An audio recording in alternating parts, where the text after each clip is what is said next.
lot of time. I prepared 18 minutes of presentation. We're going to do it in 8, so get ready. First off, I want to talk about danger, and I'm going to need a volunteer.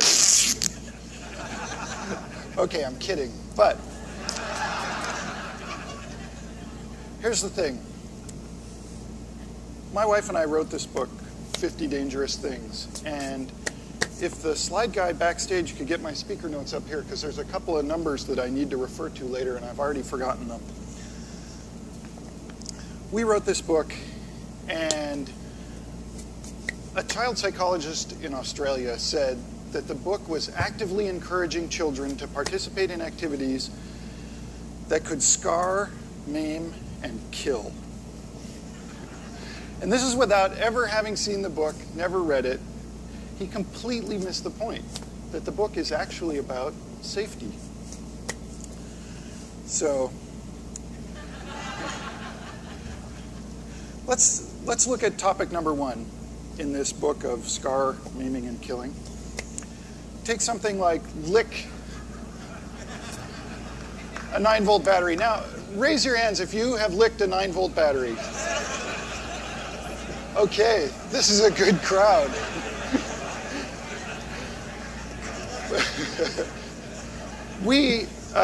Okay, raise your hands if you're going to lick one tonight. Yeah. We chose this as the first topic in the book because we thought that everybody would have done it. Wrong. It turns out that ideas about the risk of licking a 9-volt battery include things like death by electrocution, burn your tongue off, permanent loss of sense of taste, and the actual risk is harmless.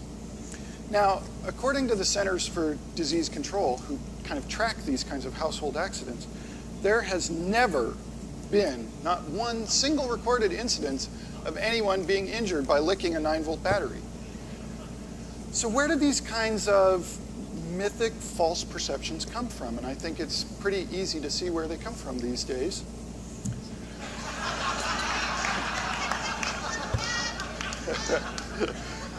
I don't have to tell you how much the media loves a story about a child in peril. People in Kazakhstan were watching this story unfold at 3 a.m. their time. Is it any wonder that children in our society are overprotected? This kind of inundation of stories about children in peril and danger creates the illusion that children are actually in danger. And our perceptions of risk are based more on hearsay and news media confabulation, really, than any rational analysis. And to talk about this, and this is for you, Aaron, I've coined a new term, dangerism. I want you to remember this term. This is based on the word carnism, which was coined by Melanie Joy in her book, Why We Eat Pigs, Ride Horses, and pet dogs. I've screwed that up. Sorry, Melanie, but it turns out that our family histories and our cultural context and our personal experiences in childhood and so forth have more to do with how we perceive danger than the actual measurable risks involved. And like our phobias and our choices about which animals to eat, there may be no rational basis for this. And this has gotten to the point where our fears are so tainted by this exposure to the media that the top 5 things parents are worried about in regards to their children, and you'll notice ninjas aren't on here, do not overlap at all with the 5 things that children in America are actually dying of. And what is so criminal about this is that the thousands of hours we spend talking to children about stranger danger would be so much better spent encouraging them to get outside, doing family interventions, teaching them how to swim. None of these things make for glamorous news stories. So to combat this avalanche of unfounded fears and equip children to better handle the real risks of the real world, I present for you 5 more dangerous things you should let your children do. We can counter this rampant fear-mongering by deliberately creating opportunities for children to learn to recognize and mitigate risk. And here they come. Number one, walk to school. Car accidents are the #1 cause of death for children in the United States. And you can reduce that risk greatly simply by reducing the amount of time spent in cars. Now, the #1 fear of parents in this country is kidnapping. Kidnapping by a non-family member doesn't even make the top 5,000 things that harm children. But studies show that children who walk to school are better judges of character, have better situational awareness, and so are therefore less likely to be victimized.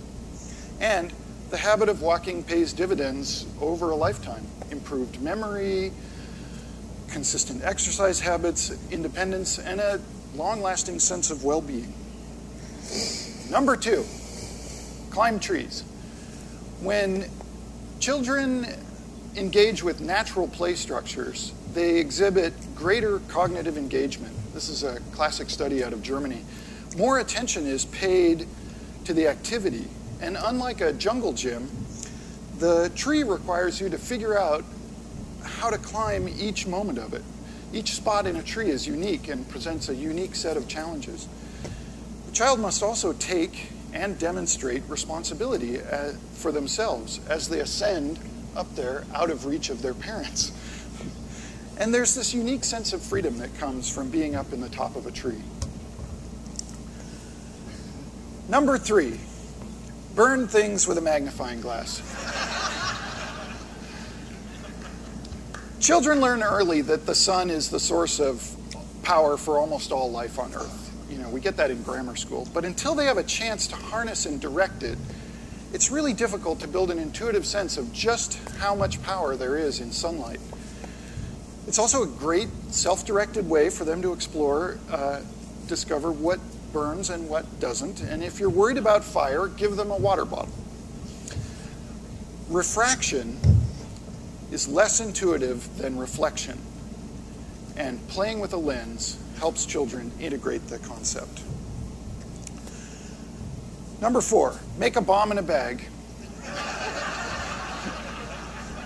We are composed of chemical compounds, surrounded by chemical compounds, and consuming chemical compounds. But we don't often have the chance to play with chemistry just for the sake of exploration. A simple chemical reaction that we can experiment with provides the conceptual foundation for deeper understanding of the elemental nature of our world. Home chemistry sets have all but disappeared, and schools right now are banning the the baking soda vinegar volcano. So you have to create this opportunity for your children at home. Making a small explosion is a great way for kids to get a handle on the concepts of chemistry, and messing with the proportions is a great way to experience the scientific method. And last but not least, number five, super glue your fingers together.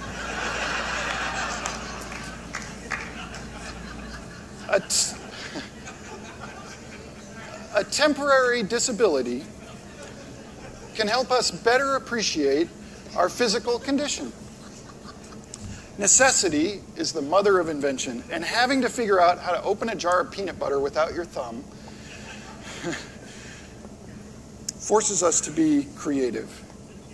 Done for an hour or more, your brain actually builds a new kinesthetic map of your abilities to accommodate this limitation. And when the glue comes off, there will be this moment where their usual abilities seem unusual to the child. The most effective way to keep children safe is to give them a little taste of danger. Thank you so much.